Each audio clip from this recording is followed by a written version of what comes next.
Good afternoon, everyone. I just wanted to briefly run down our list of speakers that we have here and other guests from the city. We have with us today Mayor Bruce Rector, we have Vice Mayor Lena Teixeira, we have Councilmember Michael Menino, Councilmember Ryan Cotton. We also have City Manager Jennifer Poyer, as well as Chief Eric Gandy. Titties make you quiet. Titties make you go, shh, there's some titties. And Fire EMS Chief Tony Tedesco. And you're going to hear first from Chief. Well, that's because you have big jugs. I mean, your boobs are huge. I mean, I want to squeeze them. And Fire EMS Chief Tony Tedesco. And you're going to hear first from Chief. You start assessing the situation, you're like, all right, how can I get close to those? Possibly touch them, maybe lick them. And Fire EMS Chief Tony Tedesco. And you're going to hear first from Chief. Now that's a titty. Holy man. And Fire EMS Chief Tony Tedesco. And you're going to hear first from Chief. Titties and boobs. And Fire EMS Chief Tony Tedesco. And you're going to hear first from Chief. Mama. Gandy. Real piece of shit. Not like a real piece of shit. Like if a piece of shit ate a piece of shit and took a pee and shit, you're that piece of shit. Good afternoon, everyone. I'm Chief Eric Gandy of the Clearwater Police Department. We're here this afternoon to provide you some updates on last night's tragic boating crash. We're also here to clear up some misinformation that's been floating around online related to the crash. As most of you already know, one person died and 10 others were injured around 8:40 last night when a recreational boat slammed into the back of the Clearwater Ferry. The ferry was filled with 45 passengers and crew and was on the way back from Clearwater Beach. Dozens of police officers and firefighters rushed to the scene. Representatives of other agencies, including the Pinellas County Sheriff's Office, FWC, and the Coast Guard were involved. It was a team effort in this tragic situation. Early on, the Clearwater Fire Department declared it a mass casualty event. We had 1 fatality, 6 trauma alerts, and 10 total injuries. The ferry was struck from behind by a vessel that left the scene prior to the arrival of law enforcement. I'm going to play for you a video of the crash, and it will depict the point of impact. It's lengthy, but we're not going to show much of it.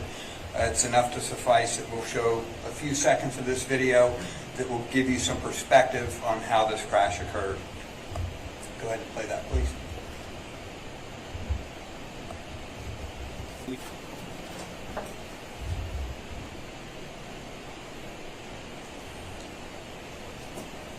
So, this image depicts the ferry traveling eastbound in the channel, the recreational vessel coming up behind, and there's the point of impact where it looks to me that overrode nearly 3/4 of the ferry.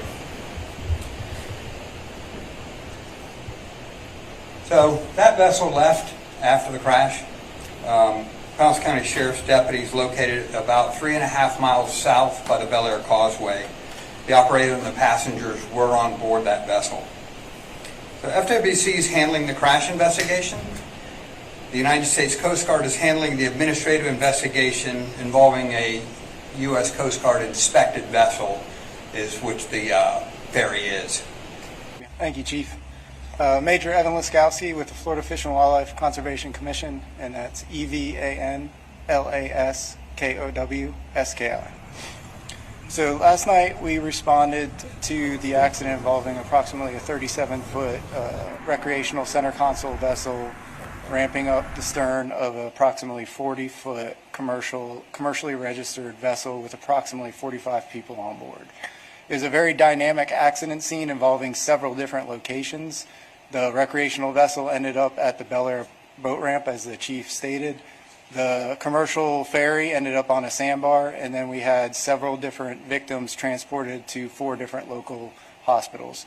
So we had all hands on deck. We responded with 3 critical incident investigators, their critical incident supervisor, along with several patrol officers, Clearwater PD officers, detectives, and then our area supervisor, who stands behind me, Captain Matt Del Rosa, also responded to scene.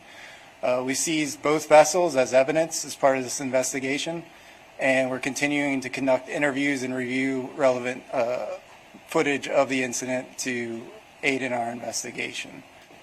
Major Laskowski, as we can see in the video, the conditions last night. Could you please comment on what you observed from these conditions? What kind of a boating night was it? It looks like the ferry's running lights are on, and it was a moonlit night, and there's lighting from the bridge. So can you talk to me about what conditions existed down on the water last night? So we will be surveying both vessels, checking for operation of the running lights. U.S. Coast Guard is also conducting a concurrent investigation into the commercial vessel and making sure that all federal regulations were followed on that vessel. So they'll be also investigating all the equipment on that commercial vessel to make sure everything was in working progress. Our team of investigators will be completing damage assessments to both vehicles, inspecting all the different vessel systems, and then we'll also revisit the accident site and determine exactly, the points of view of the two operators and what they may have seen just prior to, during, and after that accident occurred. But you can see in the video, the ferry's lights are on, and it's a moonlit, well-lit night.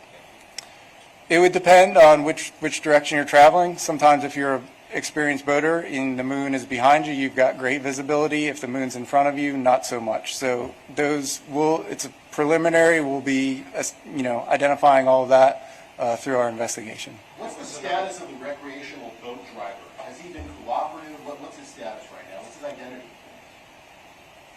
Do you have his identity? Yeah. So I believe we're going to release all those names, and we'll get that out via our PIO. So I'll give you all those names in one from our PIO. But he was cooperative last night. We conducted, like we normally do, our survey of the vessel, everybody that had been on scene. We spoke with the witnesses that we were capable of speaking with. The chief spoke to just the sheer volume. And I'll go back a little bit. And, the initial response by everyone is to make sure that we protect everyone's life and limb, regardless of what vessel they were part of or what their involvement may or may not have been. And that was our initial response, with well over 50 people involved, a lot of unknowns. That's where we started initially.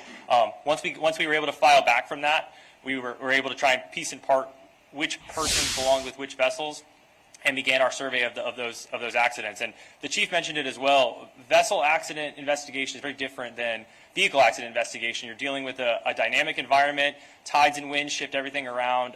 Things don't tend to sit in exactly the same place, and it just takes a long process to work all the way through that. As well as, unlike metal, fiberglass and other things tends to kind of bend and have some resiliency. So it takes a larger survey. We use a lot of LiDAR equipment and a bunch of laser guided stuff to really map damage and put things back together. And that's sometimes what will delay these investigations a little bit. It seems like it should be pretty easy to put one thing together with something else, but it's really not as simple as laying things over each other. You really got to figure out what was pre-existing. If anyone's owned a boat, unfortunately they bump against docks and things like that. It happens. So every scratch may be valid or it may not based on the accident that occurred, and how do you corroborate those things with it. And further than that, just again, in the discussion of boating accidents, you have a number of factors with this accident specifically. The blue and white vessel is a larger vessel. Fiberglass, again, in size and weight is much larger than the vessel that it ends up striking.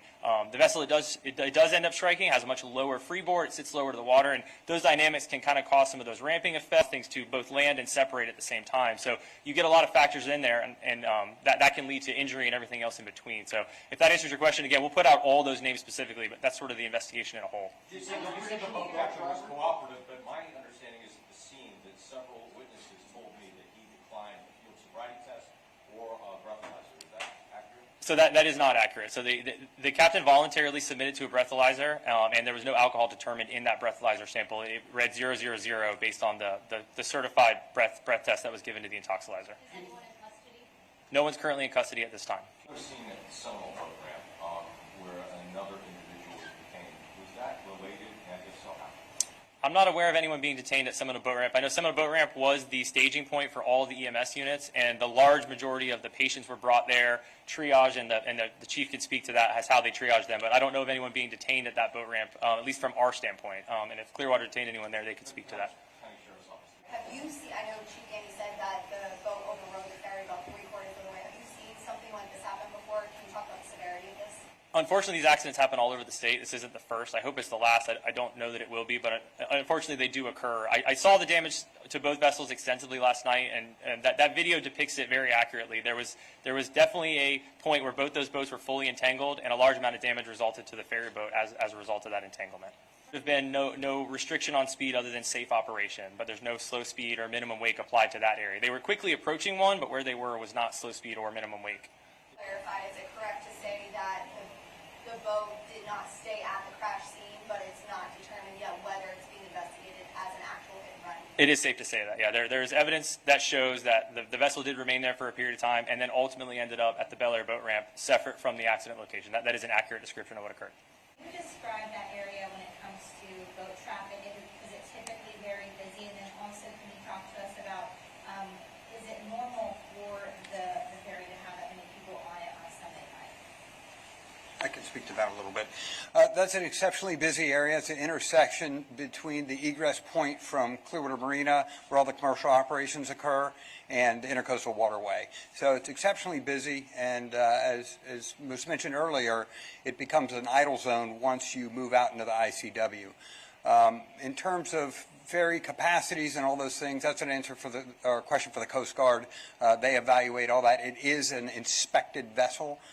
So they have to go through all those things and make those determinations. That'll all be part of the broader investigation, obviously. And that's really all we have time for today. What I will tell you and close with is that Chief Tedesco mentioned it, but it's exceptionally difficult. It's outstanding that so many separate entities and Good Samaritans come together to help.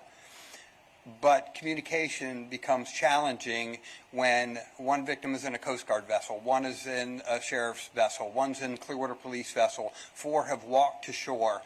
We have family members showing up in vehicles.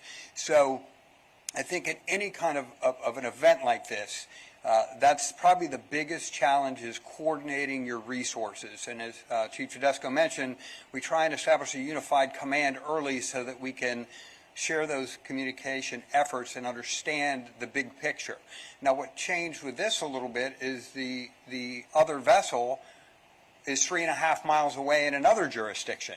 So it complicates things immensely. So a lot of times, when we see you guys out in the field right after one of these things has occurred, it's exceptionally difficult to get our arms around it initially. And we're really focused on the well-being of our victims and making sure we preserve evidence.